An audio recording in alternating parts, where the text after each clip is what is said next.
Primary source analysis of the effects of westward expansion on Native Americans. Directions: you will be reading a memoir of a young Native American's experience growing up on the Great Plains during westward expansion. While you read, analyze each paragraph for evidence of the Native American experience. Underline, highlight, circle important terms and ideas, and then write a short summary or phrase at the end of each paragraph. Zitkala Sa was born a Sioux in 1876.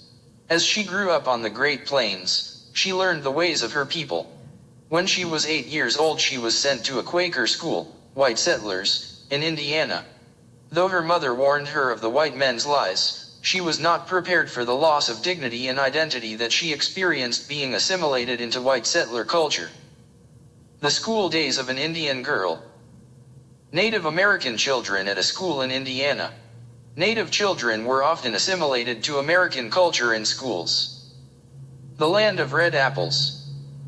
Annotations. There were 8 in our party of bronzed children who were going east with the missionaries. Among us were 3 young braves, 2 tall girls, and we 3 little ones, Judwin, Thowin, and I.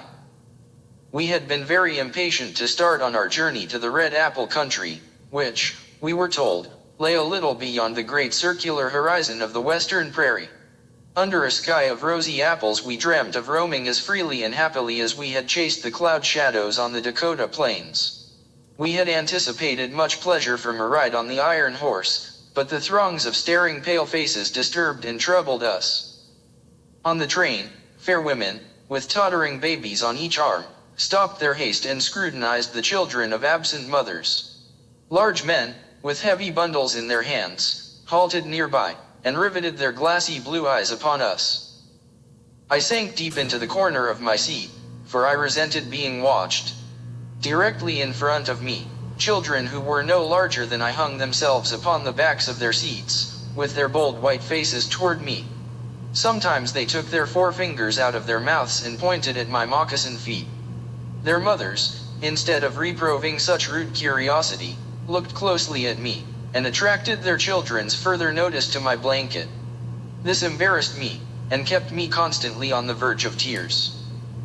I sat perfectly still, with my eyes downcast, daring only now and then to shoot long glances around me.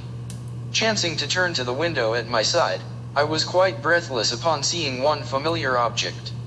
It was the telegraph pole which strode by at short paces. Very near my mother's dwelling, along the edge of a road thickly bordered with wild sunflowers, some poles like these had been planted by white men. Often I had stopped, on my way down the road, to hold my ear against the pole, and, hearing its low moaning, I used to wonder what the pale face had done to hurt it. Now I sat watching for each pole that glided by to be the last one. In this way I had forgotten my uncomfortable surroundings, when I heard one of my friends call out my name. I saw the missionary standing very near, tossing candies and gums into our midst. This amused us all, and we tried to see who could catch the most of the sweetmeats. The missionary's generous distribution of candies was impressed upon my memory by a disastrous result which followed. I had caught more than my share of candies and gums, and soon after our arrival at the school I had a chance to disgrace myself, which, I am ashamed to say, I did. Though we rode several days inside of the iron horse, I do not recall a single thing about our luncheons. It was night when we reached the school grounds. The lights from the windows of the large buildings fell upon some of the icicled trees that stood beneath them. We were led toward an open door, where the brightness of the lights within flooded out over the heads of the excited pale faces who blocked the way. My body trembled more from fear than from the snow I trod upon. Entering the house, I stood close against the wall. The strong glaring light in the large whitewashed room dazzled my eyes. The noisy hurrying of hard shoes upon a bare wooden floor increased the whirring in my ears. My only safety seemed to be in keeping next to the wall.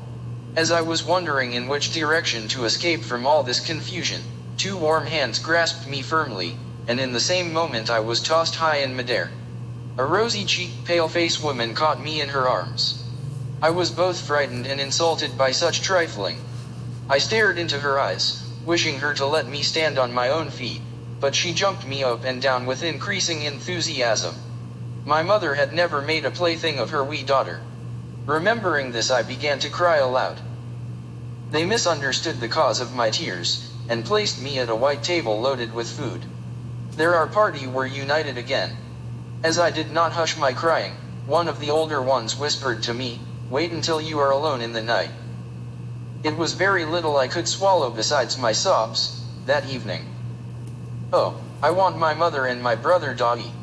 I want to go to my aunt," I pleaded, but the ears of the pale faces could not hear me. From the table we were taken along an upward incline of wooden boxes, which I learned afterward to call a stairway. At the top was a quiet hall, dimly lighted. Many narrow beds were in one straight line down the entire length of the wall. In them lay sleeping brown faces, which peeped just out of the coverings. I was tucked into bed with one of the tall girls, because she talked to me in my mother tongue and seemed to soothe me. I had arrived in the wonderful land of rosy skies, but I was not happy, as I had thought I should be. My long travel and the bewildering sights had exhausted me. I fell asleep, heaving deep, tired sobs. My tears were left to dry themselves in streaks, because neither my aunt nor my mother was near to wipe them away. 2.